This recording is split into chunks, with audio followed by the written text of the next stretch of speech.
Ես 28 տարեկան եմ եղել, իմ աշխատանքից անզավակության հարկ էին պահում, զավակ չունեի։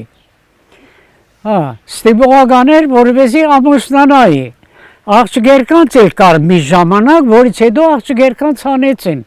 Աղջիկն ասում էր ինձ թող գան տանեն, որ ես զավակ ունենամ։ Բայց դե ճիշտ պահանջ էր։ Զավակը ծնունդը շատ պետք է լինի, որ երգիրը բազմանա, շատանա։ Թե չէ մի ժամանակ լսեցի, որ Չինաստանը մեկ երեխա էր թույլատրում, հիմա դարձրել է երկուս, մտածելով, որ երգիրը ծերանում է։ Դերասանուհիները, դերասանները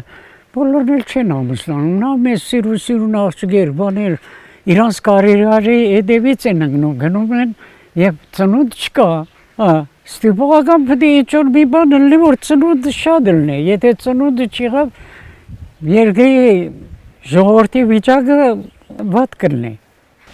Բոլորն էլ պետք է ամուսնանան, շատանան, բազմանան։